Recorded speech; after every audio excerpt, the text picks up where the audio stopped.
Tonight it is about practical mysticism. Kate is in Salt Lake City representing us at a spiritual conference. So she asked me if I could come and entertain you. No, no, she asked me if I would please take over the class on mysticism for one evening. And my condition was, Kate, I can do it only if I can do it my way because I can't be you. And so this is in fact an independent standalone class. And welcome if you've not been here before, and welcome if you have been here learning from Kate as she has walked you through this process. And I would like all of us to kind of settle into the space, relax into this time,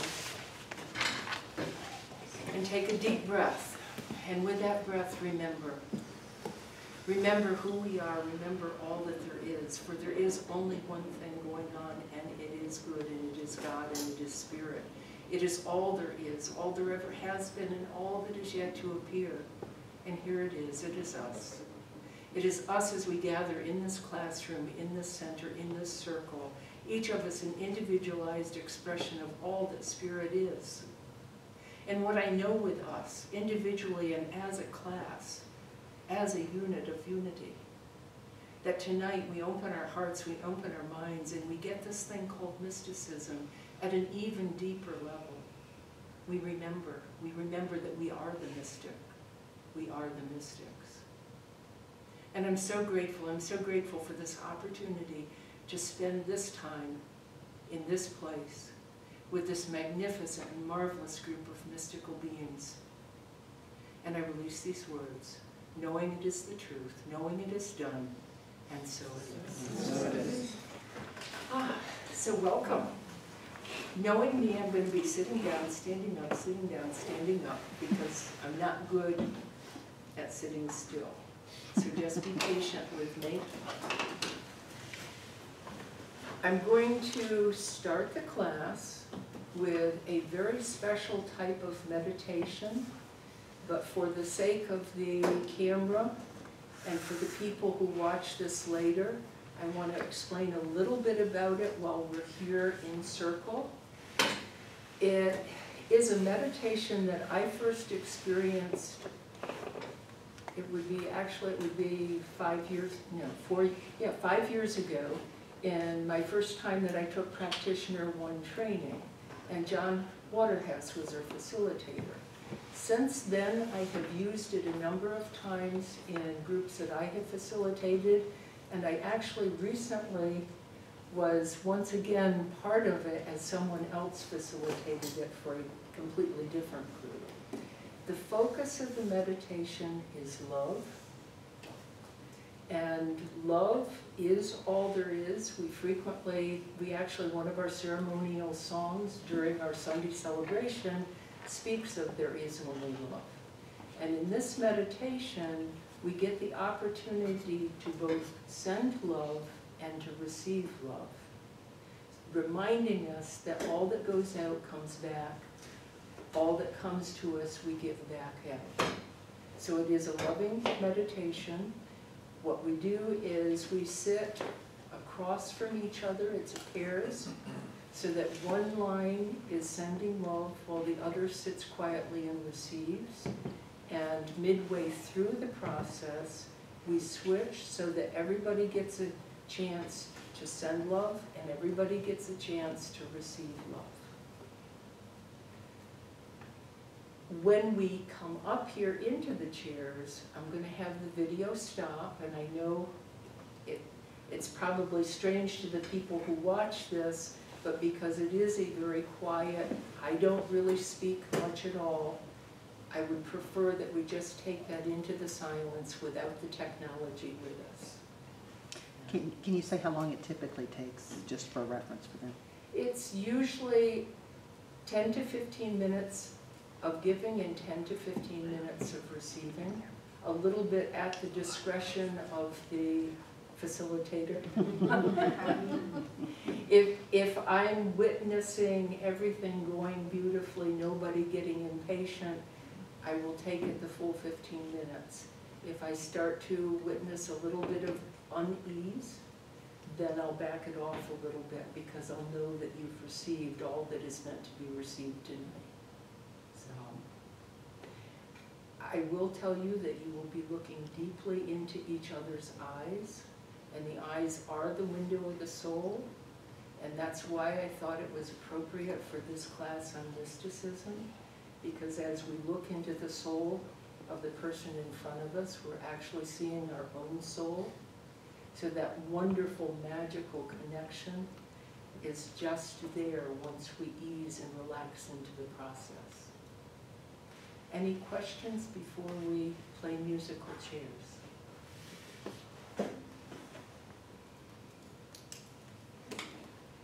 Yes? What's this process, trying to find the question right, what is it intended to do? What is the outcome? Let's find that out by doing it. It is experiential, and each individual will have their own wonderful, magical outcome. So after we will take the opportunity to share and see if we have common experiences or uncommon experiences, knowing it's all one. Is that clear? Yes. And actually, quickly before we do the musical chairs, I'd like us, because I see faces that weren't here last week when I came down to Kate's class, so let's make sure that everybody knows each other. And I didn't introduce myself. I'm Rowe. I am a licensed practitioner here at the Center for Spiritual Living, Asheville, and the facilitator of this class. And let's start with Leah. My name is Dan. I'm not the facilitator of this class. That is a good thing. I'm Carrie. I'm Sunby. I'm Robert. Roxanne. Dave. Barbara. Drew? Amanda. Breezy. Michelle. Fran. Dave. Cheryl. Michael. Tom. David. Welcome all. And now we're going to pause the video, pause the recording. And what I'd like you to do is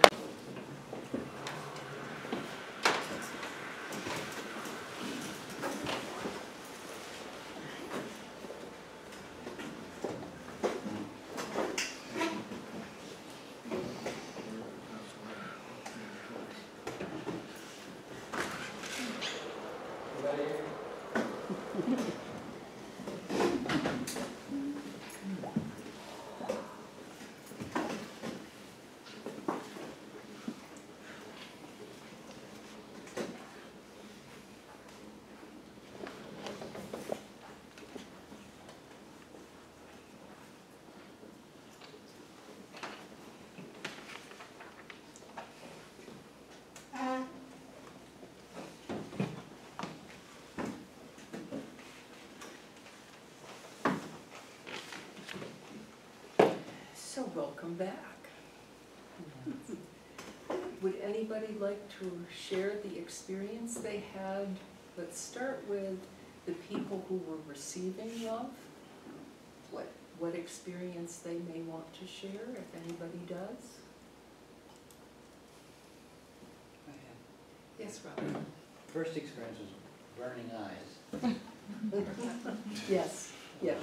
And then the second experience was kind of changing faces. One time, like a wink behind a wink came through.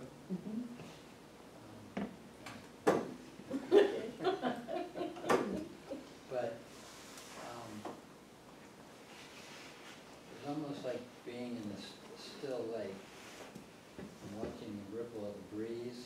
I could see ripples of thoughts and feelings running across the face opposite me. Yes. Very peaceful. Good. Peaceful is good. So I'm going to ask a provocative question. Do you think that the thoughts and expressions that you were seeing on the other person's face were yours? Very, very possibly. Yeah. Since I saw them as Yes. Thank you, Albert. Any other on the receiving end comments? Yes, Dave? Well, when I was receiving love, I felt a tremendous healing and a sense of forgiveness. But I felt it was sacred space, and I was totally in the moment. And I felt blessed that another person would give me that space and that attention, just focused in the now, right, this moment. And towards the end, I noticed I started to mimic my partner's breathing. My breath started to be in tune with their breath. I started paying attention to the breathing and even the movement of the head. I sort of sympathized with what the person was doing. I could feel it more like a oneness. Yes, yes. Thank you very much. Because this is a oneness meditation. Any other? Yes, true. You know, to add to that, it was all of that, and the changing faces and the changing eyes of the giver. It was seeing the same face, but in different times, layered and back and forth, and just it wasn't just a giving. It's like you're in water and the giving's out, and you know, it's flowing, and you could just see. Of course, the eyes would sometime come in, and then everything would go away except for the eyes, and then you have that seeing of them through different lifetimes and different realities, and this whole focused to a clarity, and then back again, and it was just a unique experiment with energy. Thank you for that sharing. Because that truly, each of these three people have really described that sense of unity, that sense of oneness, that which really is the experience of the mystic within us. Any other comments? Yes, Tom. Well, within the oneness, there's the duality, and you're face to face with someone, you're face to face with God, which is kind of like the high priestess energy. If you slow down the faces to one face, you can explore that entire lifetime with someone else. Yes. Yes.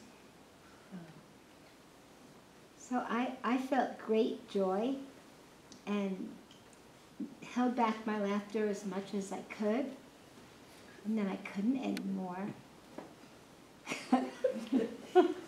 Sadly, and I are not going to be able to look at each other without cracking up anymore, because I just felt such happiness that the opportunity to sit there and be able to look at it.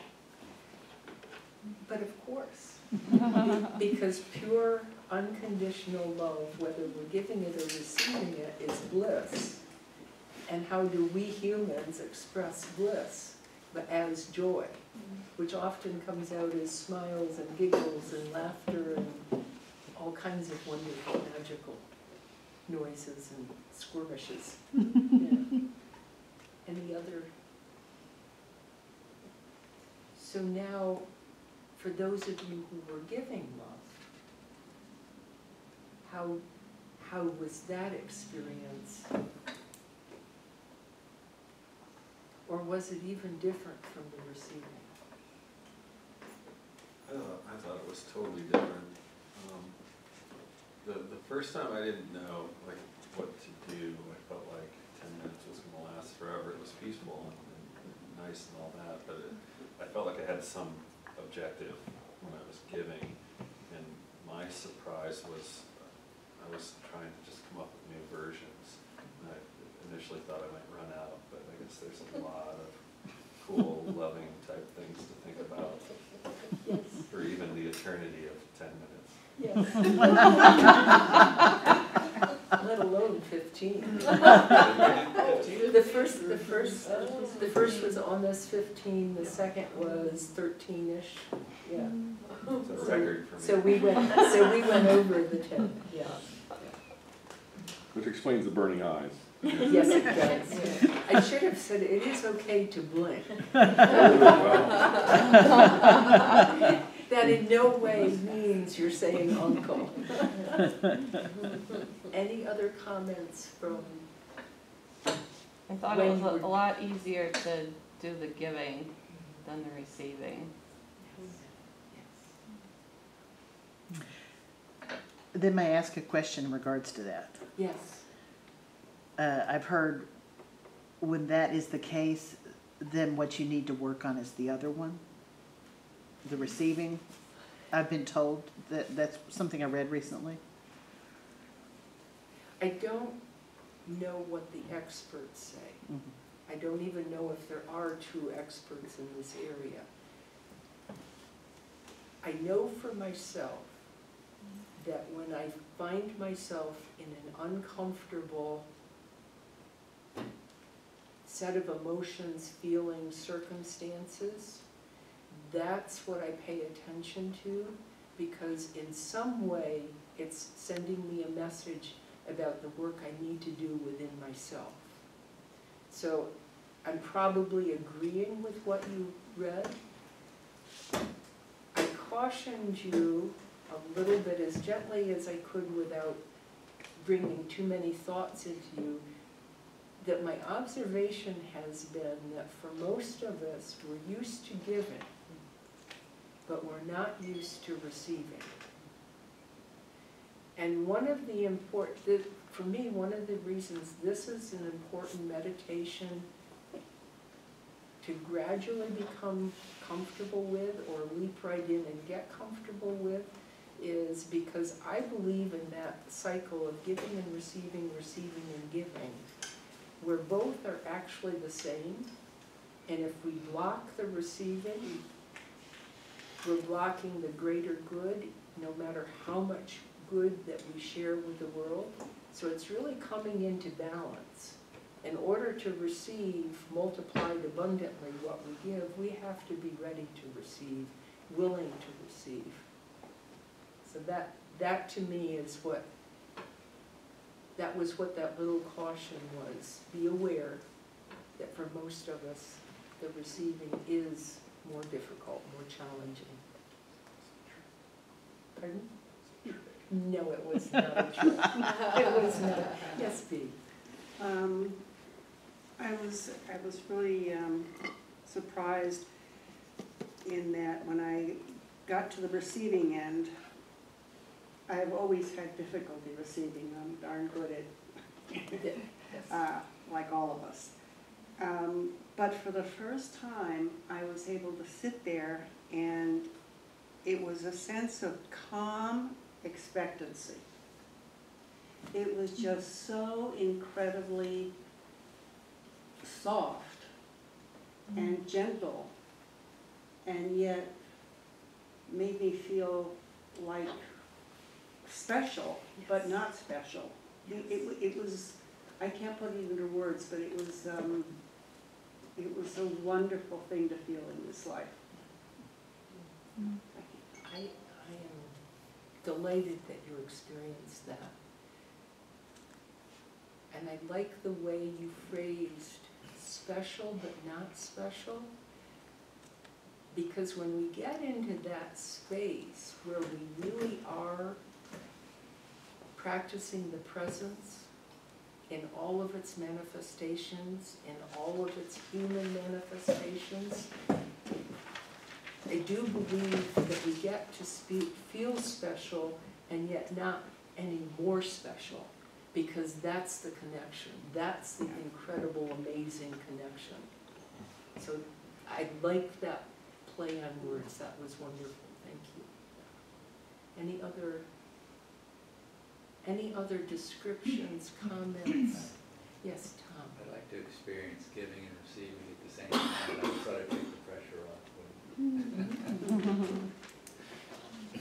So we could actually try that. I have other things planned, but I think Barb was the one that realized I was playful tonight, which means I'm open to possibilities, yeah. And yes, the most balanced place for us to be as beings is where at all moments the giving and the receiving is actually the same. And that's when we honestly can't distinguish the difference, that's unity. Yeah, that's, so yes, we get to practice that. Every day. Yes, we do, every moment. Any other? I've done this exercise before, and I noticed in me a change in me, in the giving. That my mantra was love is all there is, and it just kept going through my mind. And it was a sweet experience because I wasn't searching for a way to stay focused. Beautiful, yes. Was that a hand? No, but it can be. It's not an auction, so I don't have to call them. I think what my reflection right now is that my experience as the giver was once getting over the discomfort of, can I do this for 10 or 15 minutes and all of that. I haven't done processes like this in quite a number of years, but I've done quite a bit before. Is the being with someone I didn't know at all, and letting all the personality, there was no room for the personality stuff to come up. It was just like one soul to another. Yes. And then my person that I was sending to just had this beautiful gold light around her. The more I let my focus go into like a deeper place than analyzing facial features and all of that. And I was just thinking in our lives, our busy lives or our social interactions or lots of conversation and all the things we do, even when we're being loving with each other, what a gift it is just to take a few minutes just to be with somebody beyond the personality. Mm-hmm. And connect at that soul level. You've seen those cartoons where the humans are talking, but then their souls are up. That's kind of what it felt like. Yeah. It was great. Yes. Thank you, Roxanne.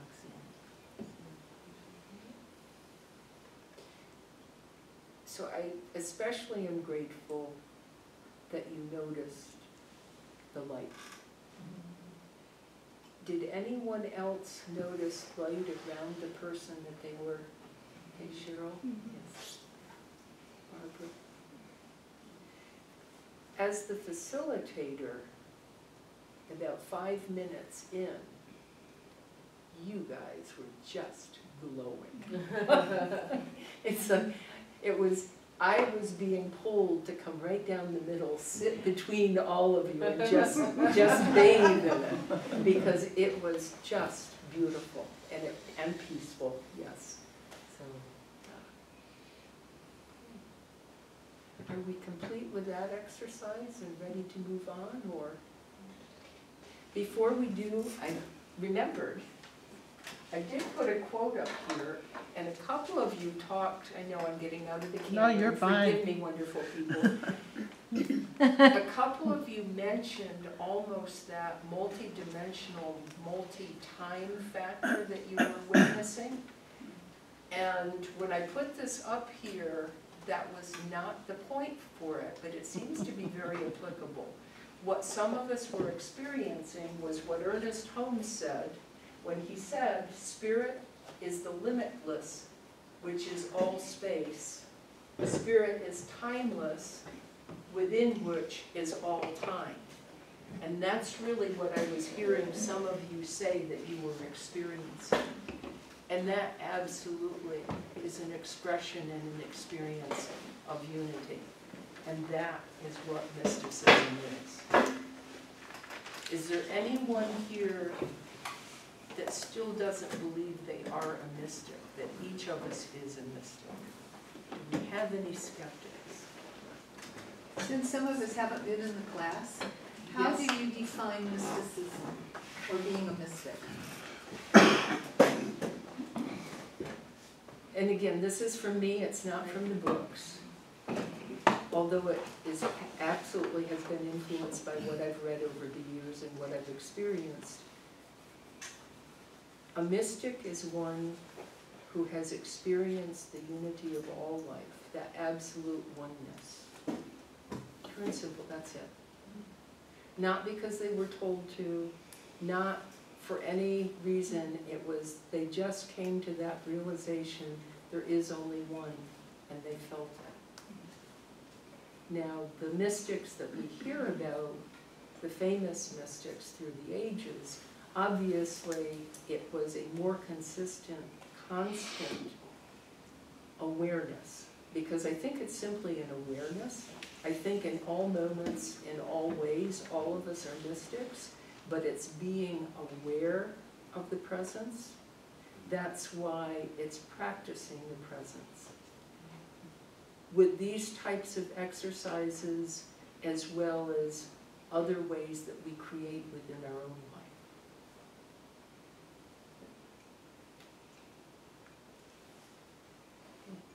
So, perfect. I did not plan, Roxanne.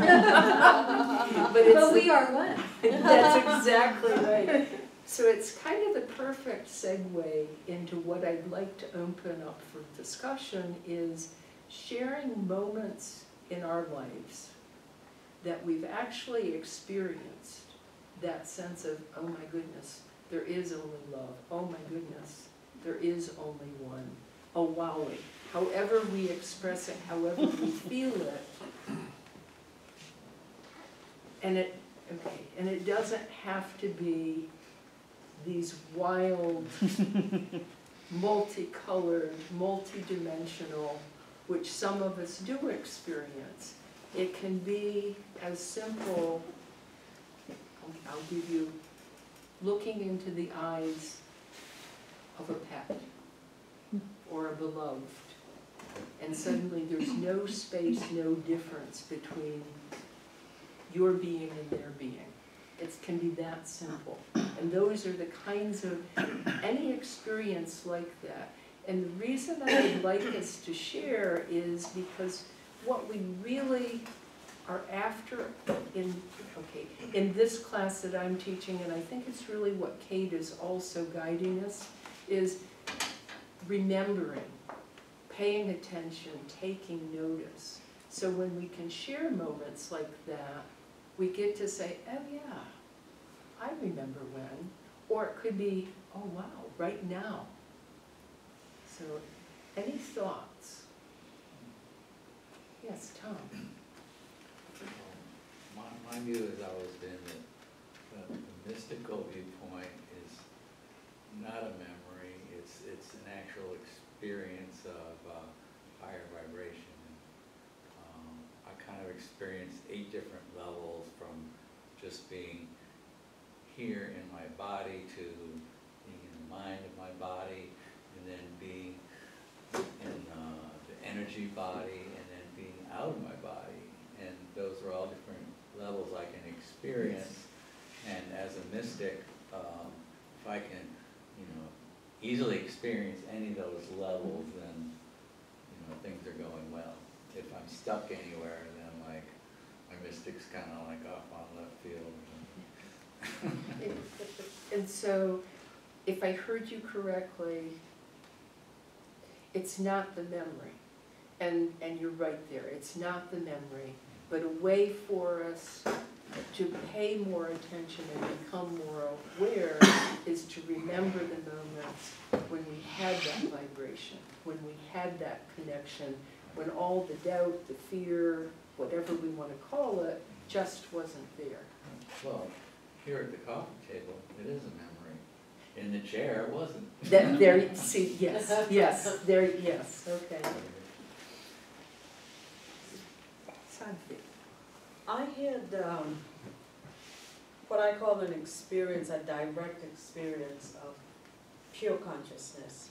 I had been meditating, and I sort of came back to what I would call coming back to the room. And I just looked around, nothing came. And there was no identification with anything. It was just like pure consciousness, just looking. And I waited to see, I didn't know if I was a female, if I was alive, if I really was dead, if I had a body. I literally had no identification with the form. So I just sat there and looked around. And then slowly a thought came, oh, they're female.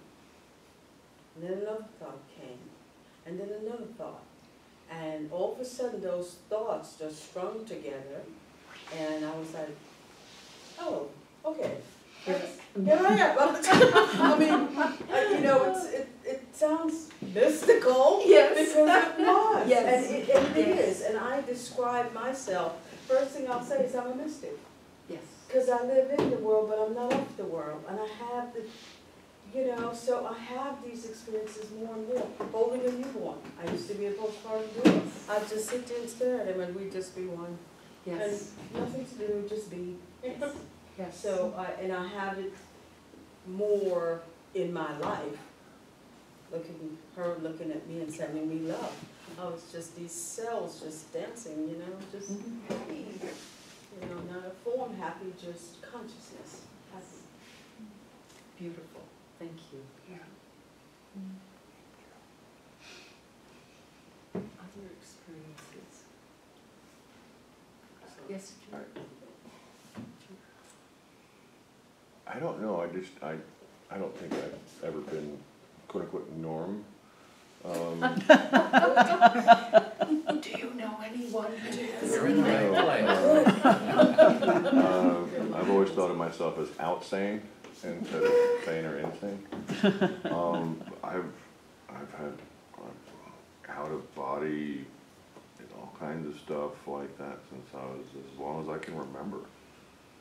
You know, and trying to explain it to somebody or ask them questions about things, they're like, yeah, you're just weird. Don't tell anybody. So, an experience of experience like oneness and timelessness, it's like all the time.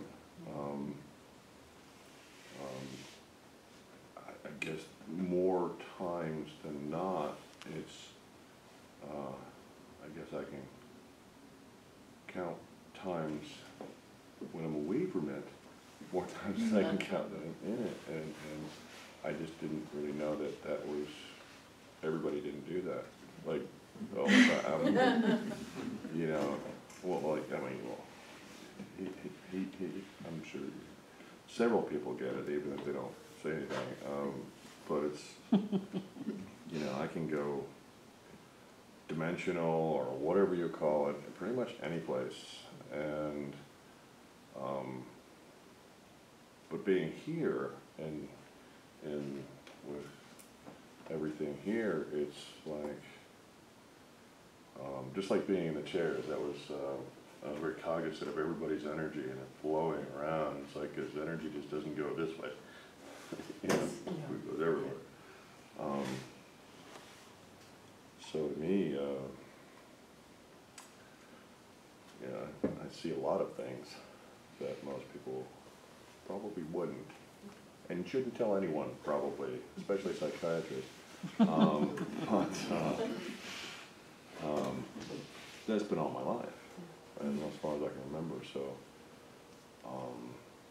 yeah, the seeing energy about when we're doing an experiment, it's like every day. So I mean, so I in timelessness, you know, in these experiments, it's just so easy. It's just, you know, and I don't get freaked out about it. I mean, because it's been forever. It's like, but I think when you're in the mundane world and you're going to job back and forth, you forget that you're this being, and you lose that sight of that spirituality and oneness. And then we come back together and go, oh, yeah, we're not weird and freaky. So everything that is shared in this room stays in this room, except that it goes on to the internet. Figure that one out. Just kind of. That'll look like it's fun. And what Drew was saying about his experience on this plane in his life, where he does, and others here too, where they are of this life and not, that of this plane and not, walking the different dimensions in between the dimensions. In practical mysticism, it's bringing that sensation, that feeling, that belief, that knowing that there is only one into our everyday life. Now, having said that, that just sounded so good. Having said that, why would we want to be practical mystics? Why would we want to bring that sense of oneness, of infinite love into our everyday lives? Because it's awesome. Someone, okay, yes, Drew. Because Yes, Drew. it's actually our natural state. There you go. I think to differ somewhat. I think there are people who were born without filters and they find it very hard, like him, to be in the skin suit and the surface world because nobody understands, where you're at. And, if you're in a higher mind, I mean, you go beyond the rules of the physical plane. If you're out of your body, you can look down and know what everyone in that room is doing. You can see through walls, all the weird things. So, And it's difficult to be in that situation. I don't think Drew was saying to be in that state all the time. I think he was saying that our natural state is that pure love, that infinite way of being. I'm not talking about oneness. I mean, we are all one, but sometimes we experience from the self, the ego, and sometimes we don't have any, some people don't have filters at all, and they're just experiencing all the energies at once. Okay. So that's probably not a practical way to be No. mystical. Well, but it's like automatic. Yeah. Then you have to learn how to just be kind of. That's, it's balance, it's balance. I will not reel anybody in.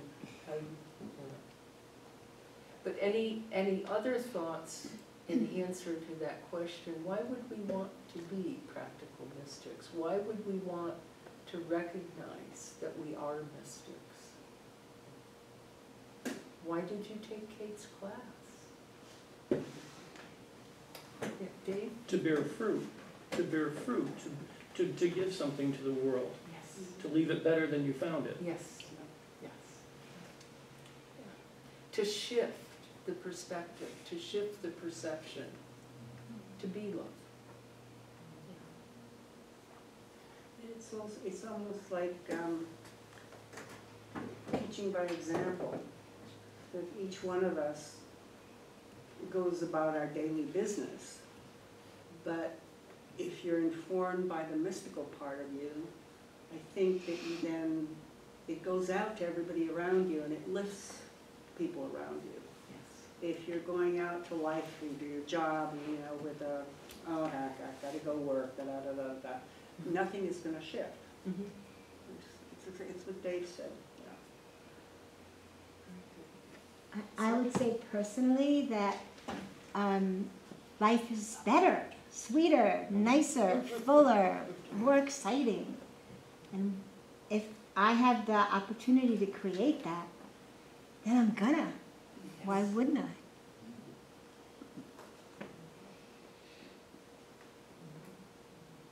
So I haven't, everybody, I thank you for sharing, and thank you especially for putting up with my question and responding. But back to, are there other experiences that people have had, perhaps not quite as multidimensional and as expansive, but still that sense of unity, that sense of connection, a moment of pure bliss, however we want to put it. I could have sworn you were going to say something before, Dan. Yeah, but I don't know if it's right. It's The other kids might tease me, and I can't come back here anymore. No, so when you first started, like, my initial thought would be, we've got this little fuzzy dog called Quinn, and he just does nothing but love, and that's the most purest form I can possibly think of, is the Quinn's licking on me. But then I think of my life, and maybe it's some of what Tom was talking about, like, just whatever's going on, like, it diffuses my mystic, if you will. Like, I think when I feel most connected, it's usually like experience driven. So if Quinn's on this end of the spectrum, then there's things like, you know, ecstasy or acid or mushrooms, right, where you can go way off. And in between there is, like, you know, snowboarding on the perfect powder day, or snorkeling in the middle of nowhere, you know, or just these amazing moments, like you catch the sunrise or the glistening on the tree, like moments like that. But I think I've always struggled with, maybe that's part of my problem, like, how do I, you know, get more of that in my life, and why can't I experience that in every moment? I think coming to the center helps in that whole idea that everything is God, the rock's God, Carrie's God, Quinn's God, you know, the bad thing is God, you know, whatever, you know, the dude I don't like or whatever right now. So I think at a later stage I'm starting to get there, but, you know, I hear these stories, hang out with people throughout the years, and you know, just being able to go out of their bodies and do crazy weird stuff, and it's like, man, I want to be, what am I missing? Am I not slowing down enough to get that? And I think, you know, that's where meditation is starting to help me, but I don't know. Is that an answer? It is an answer.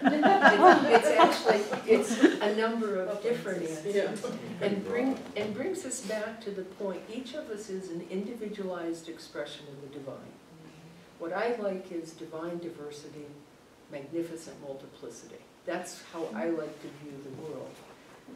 Which means each of us will experience the mystic within, mysticism, magic, in our own unique and wonderful and glorious ways. With a pet, with a sunrise, with a perfect powder day, on skis, not a snowboard.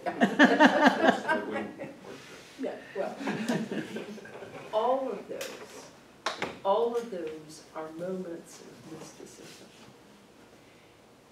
And because we experience being a mystic, we experience unity in our own unique way, it's incredible to have people who do the multidimensional, that we have a place that we come to and we get through them to see what more might be. Because the key to this life, as far as I'm concerned, is we're always becoming more. You know, it's so my moments of mysticism are very variable. And I'm all with you with when I connect with the snow, when I connect with the sky, when I listen to the tree and honestly believe it's listening back. Those are moments. So there is no moment so humble nor so bold that it can't be shared. Any other thoughts, sharing? Yes, Dave. Yeah, my very first scuba dive experience, I remember writing in my journal, it was mystical. It was such a profound feeling of being in a new dimension, you know, sight, sound, everything was different, everything I was seeing. And that was a very special moment. But I think for me, the more profound moments in my life and deep sense of purpose and timelessness has always come when I'm with someone I love that's dying. And you get into a sense of their spirit is shining forth through, the flesh is dropping away, their cares of this world, they're no longer concerned about eating and all the bodily functions and things. And the spirit, it just shines through. And when you're with that person and you love them, it's such a profound connection. And I mean, it sounds cliche, but I really think love is eternal. Because when you connect like that, I don't see how I could ever lose that person now. You know, being with them when they died and stuff. I remember, you know, just holding my mother's hands and looking into her eyes, and she receded. She just literally receded as she passed. And I was so aware, but she was so at peace, and it was just such a beautiful, beautiful moment. And there's no fear. And I think those are tremendous gifts that we receive. And they empower you. They empower your life because they take the fear away. And the compassion that you have towards someone who's dying, and you just want to do anything you can to alleviate their suffering. And, you know, that was mystical. I mean, I've had a lot of family members die and a lot of tragedy. And somehow along the line, I began to realize it's not such a tragedy. It's just step back and look at it in the wholeness. Step back and let it be, let it go. You lose them, but it's just that they've stepped away from you. They're out of sight, but they're not gone. Do you know what I'm saying? I absolutely do know, yes, yes. And I suspect anyone here who has lost someone that they were really deeply connected with, if they take a moment and think about it, contemplate it through their heart, would realize, yes, yeah, no one is ever really gone. Thank you very much, Dave. Yes, Michael. My wife and I used to have a house on the water, and so sunrises, sunsets, it was in the woods, and we had 100 acres of marsh to look over. It was all, there was a lot of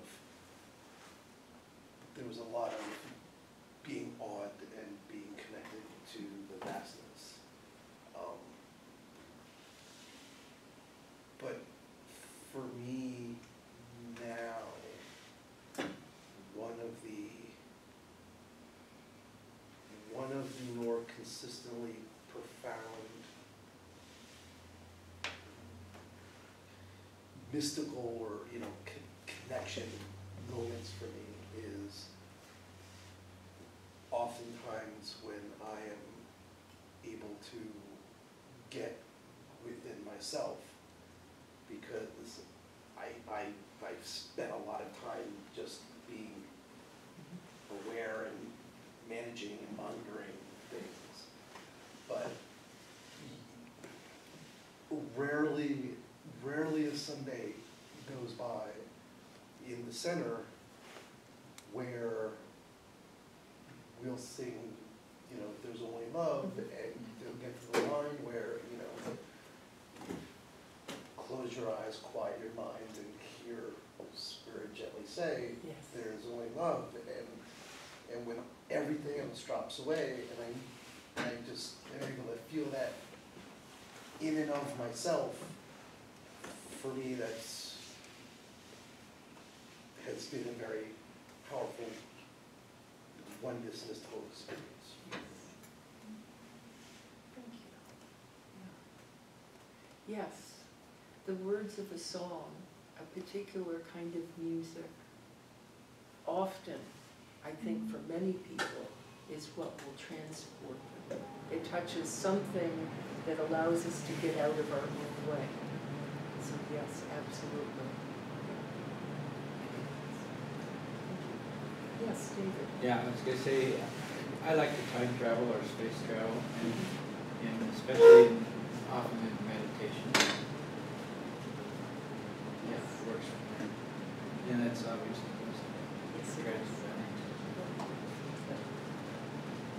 Well, it really, any time that we let go, release that illusion of time and space and boundaries and That's what mysticism is, because when we release that, we come right back into there is only one, and it is everywhere, everyone, everything, and everyone. Yeah, so yes, time and space travel work. Other thoughts?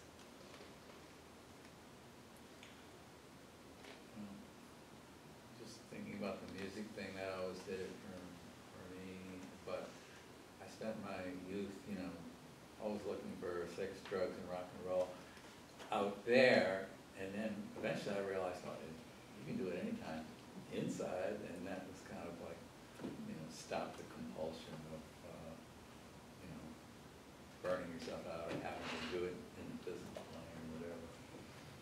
So Yes. the It's all mystic within. can be inside, whatever. So that, again, a segue into another kind of, I think the first mystical experience I ever had was with a candle. Not this artificial candle, which I love because my grandchildren gave me, and at the right angle and the right light, it doesn't look like doesn't look like anything except a candle that never melts. And it truly, I was in a group environment, choosing not to imbibe with what the others were imbibing with at that time in college. And I just started staring at the candle and began with wondering, why did we always do this by candlelight? And then the candle started just going into these wonderful, magnificent, vibrant colors, far larger than a typical flame. And I just sat there and I said, gee, I wonder if this is through osmosis. I mean, and that was really, so it's these moments when we come back and say, I want to be right here, I want to be centered within me and listen, and magic happens. That's the mystic in us. That's the mystic in us. Any other sharings around personal moments? Yes, Phoebe. One I remember, gosh, I don't know, maybe 30 years ago, I was having acupuncture treatment. And the practitioner came in to check the needles or whatever, and I opened my eyes and I saw his eyes. And the next thing I know, I was looking back at me through his eyes. I scared the living daylights out of me. I literally freaked. I couldn't move, I couldn't say anything. It took me about a year to figure out, but my point is that it scared me, and I think that it was at a point in my life that I needed shaking up to wake up. Yes. Because I didn't understand what had happened until slowly, I then started changing, my life started changing. And so it was just very interesting, but it's not always pleasant, because if it's not been part of your life, you don't know what's going on. You just think, you've lost it. I was going to say, as Drew said before, not something you want to share with the psychiatrist. and because it's not commonly shared that we have these experiences, either temporarily or over a longer, because it's not shared, we don't know. And that's what this center and other places like this are about, giving us permission to be who we are, to be that infinite, yeah, and not be afraid. Yes. How beautiful, though, to be able to look at yourself. If you grew up in India, it wouldn't have been a problem. No, this is true. We grew up in a culture that is from the prophetic line of religions as opposed to the mystical line, but the Eastern religions are the mystical line of religions, so we just are adjusting and becoming ever more aware and paying attention. Yes, Drew? Yeah, I've known people that have had accidental experiences, one of which, you know, I'm laughing now, but at the time it wasn't all that funny. She was a long distance runner, and it was beautiful New Jersey mountains and the Appalachians, and apparently she was just in the zone. It was a beautiful day, everybody was running and getting the euphoria, and apparently she had drifted I did above. not hit that bell. Drifted above and was washing herself and was seeing things, and she had never, because she was super uber Christian family, blah blah blah, and this everything's evil, you know. And then she comes back to her body, she stops running, she has a panic attack. Nobody could talk to her for 2 days. And she started telling me about it. I'm like, yeah, you just left your body for a minute. It's okay. It's all right. You went right back. It's all right. She's like, really? I'm like, yeah, it's okay. It's all right. She said, I don't want to do that again. I'm like, it's okay. It's all right. It's like sneezing. You'll come back. Actually, yeah, a sneeze can do, no, it can throw your back out, it can throw your body, but, yeah. So, I'm gonna bring us back into the circle and take into account everything that we've experienced, we've heard, we've listened to, and just take a moment and decide what you personally can do on a daily, routine basis to be practicing the presence is the way I would put it, to be in that connected, that place of oneness. Because ultimately the practical mystic is the one that can walk through downtown Asheville or downtown New York City, Manhattan, two very different places energetically, and still the mystical can happen. So just what you personally can kind of bring into your daily life as a way to practice that presence.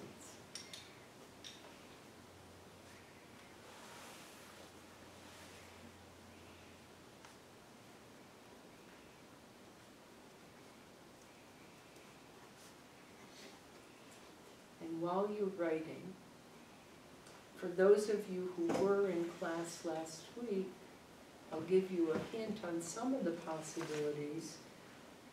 If you had chosen to, you were asked to bring in an object that somehow inspires and supports that practical mystic within you, or a piece of music, poetry.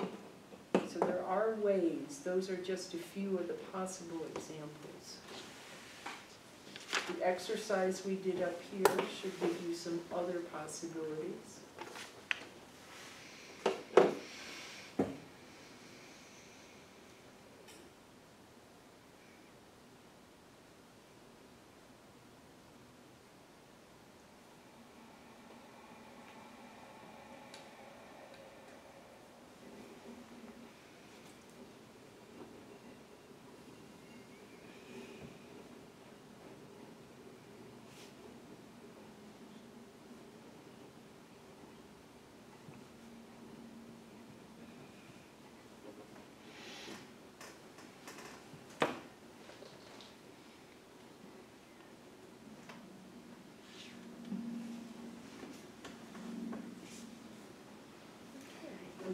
Would some of you like to share the ideas that you've come up with?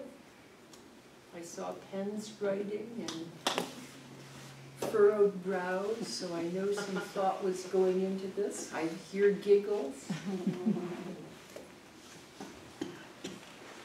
I see smirks, twinkling eyes. Yes, Roxanne. This is carrying on from what I've been thinking as throughout our discussion anyway, in terms of the why would one want to be a mystic or think and experience like a mystic? And the class is called Practical Mysticism, even though it's been in it. And it's reflecting a lot about what you were saying about makes life better and to have that mindset. And I was thinking about Barbara's talk about let it go. Isn't that what it was? Just Yes, let it go. let it go. And I've been working that inside of myself where I couldn't be emotionally reactive or get me dukes up about things, that whole fight or flight syndrome. But simple things like that that are not transcendental and they're not out of body, but they're very significant shifts of thought, then make me more available to that higher level of consciousness, because I'm not spending all of my time engaged in things. So practicing the let it go, which I've been doing. And also I've been noticing my my programming is to always be doing something. God forbid it doesn't. To just sit and be quiet and just to practice that. Not just from meditation, which is also another wonderful tool, of course, but just being willing to make it okay to not be doing something practical or useful or for someone else, and just be there. Yes. So those things. Thank you.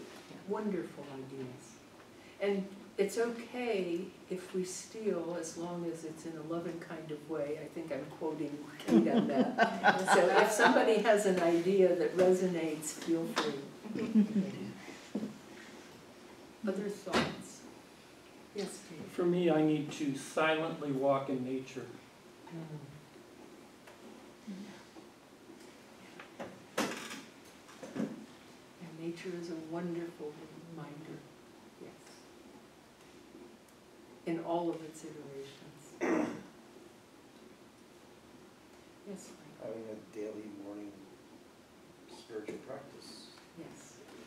just starting your day and ending your day with focusing on Yes. Yeah, a spiritual practice, a daily practice, it's usually disciplined a certain time, a certain thing that we choose to do, and what happens is over time it seems to kind of just grow and meet in the middle of the day too. Yeah, thank you. Yes. Other thoughts?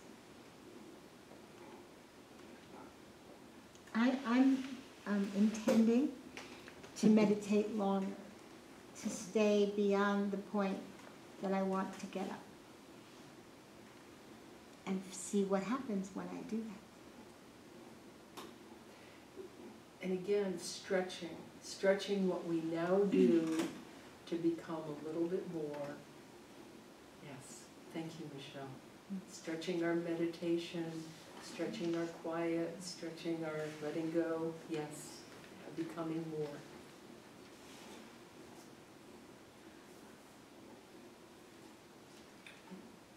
And you can expand that to make everything a meditation or a magic ritual or however you want to look at it. So you carry your presence through the whole day. I love the way there are these little segues. You may or may not have wondered what this little cloth and what is in front of me.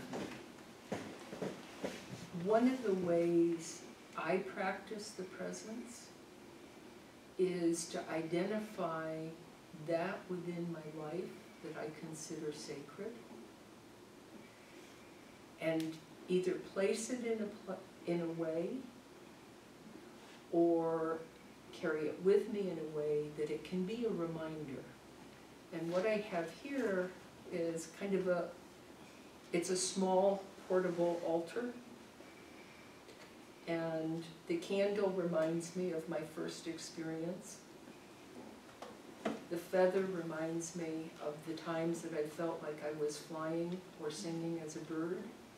And the other objects here also carry memories with them that keep me connected with times, places, people that were of a special value to me, a special sacred meaning to me. So those are also things you can do. I'm gonna, if you carry a rabbit's foot in your pocket, I know the old thing was a rabbit's foot was for good luck. But But that rabbit's Except for the rabbit, rabbit. I've never had, except for the rabbit. I remember having one as a kid, and every time I put my hand in my pocket and I pet it, I caressed it, something happened. There was a shift in me. And it wasn't necessarily that I thought there was going to be good luck for me, but I could feel an energetic shift in myself. And as a retired ski instructor, what I call those objects, those motions, those words are triggers. So we can have words or objects or motions that trigger in our mind and in our emotional body that remembering, the remembering of who we are. You know, that's like, as a ski instructor, it was usually something to trigger the release of fear, or trigger the get in motion, a body in motion is more likely to stay in motion type of thing. And so all of these are little trigger objects for me, that when I pick them up, I remember who I am. So that's another way to do it. The music that we talked about. And so, and I'm just going to keep, the other thing, if you think about the meditation we did, the looking someone in the eye and sending love, or looking them in the eye and receiving love, try walking down a busy, crowded street, or standing in the line at a Walmart, Ingles, Sam's, Earth Fare, Green Life, Whole Foods, wherever it might be, or during the holidays go to the mall and look at people in the eye. And it doesn't have to be a smile where you bare your teeth, because I learned for some people that is intimidating. But just an acknowledgement, eye to eye, maybe a little nod, those are precious, incredible moments that we can carry throughout the day wherever we go and say, ooh, in Lakish Alakim.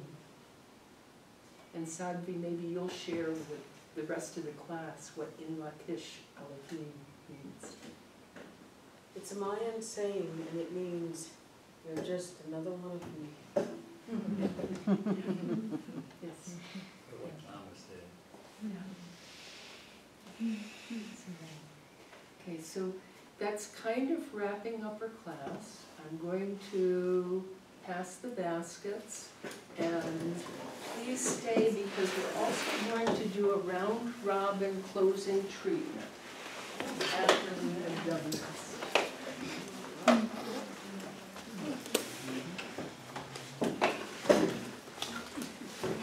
And so I invite you to take a deep breath, relax into this time and space, knowing it is all time, all space. Relaxing into that heart space, that place where we give and receive from, knowing that there is an infinite and absolute cycle of giving and receiving, receiving and giving. And what we give always comes back to us. And what comes to us, we always in return give out again. And it is in this magical and infinite cycle that all is good, all is God.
And I am grateful, I am infinitely grateful for all of the energy and all of the gifts that are in these baskets, all of the energy and all the gifts that are within each of us and have come together into this amazing classroom, into this amazing center, into this moment that I call now.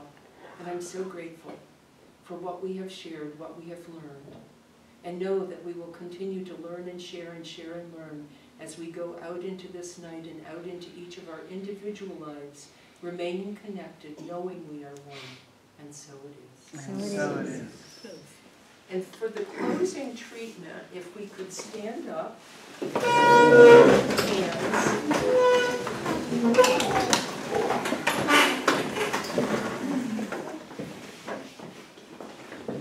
and I'm going to start, I'm going to do step 1 and 2, and during step 3, which is where we affirm what we want and who we are, if each of you would make a simple statement, or even just a word, and when you're finished, just squeeze the hand next to you and keep it coming around, and I will finish it with the gratitude and release.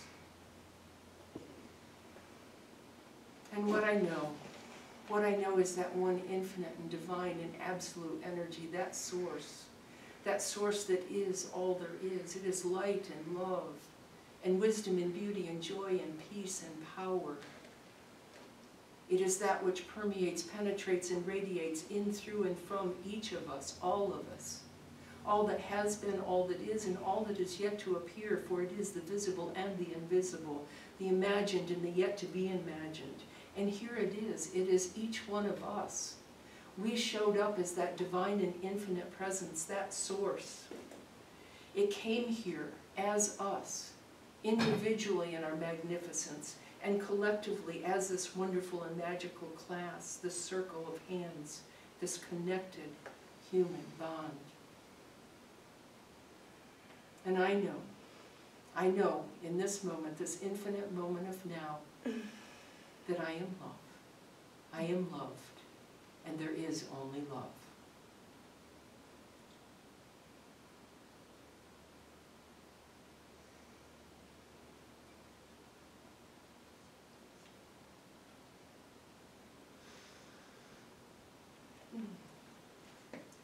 And I know only vibrant happiness. I am love. Health and abundance and awareness of the spirit within each of us. I am freely and joyfully receiving all the love flowing into my life. I know that I walk through all of nature as one, and all is one within me.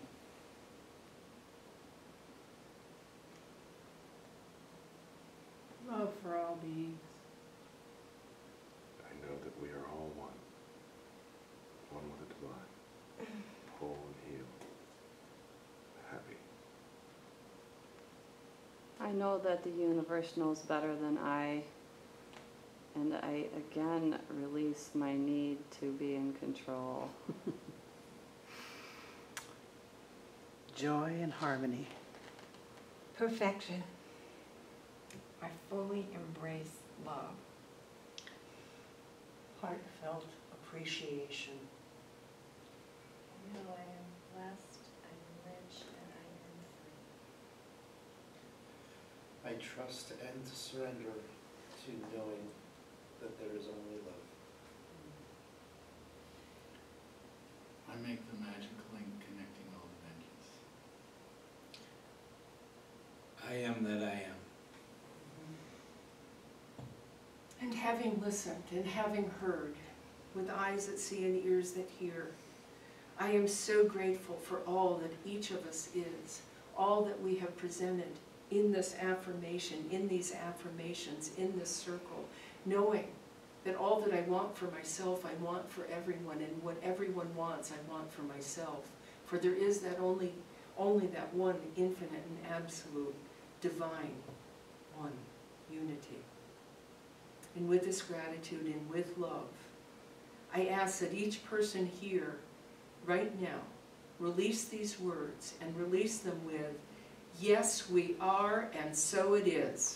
Yes, we are, and so it is. Yay. Thank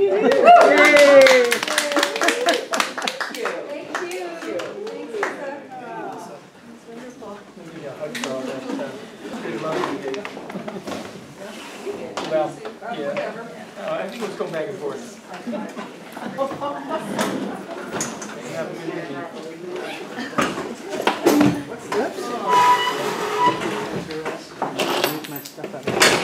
The tables need to go back. I know that.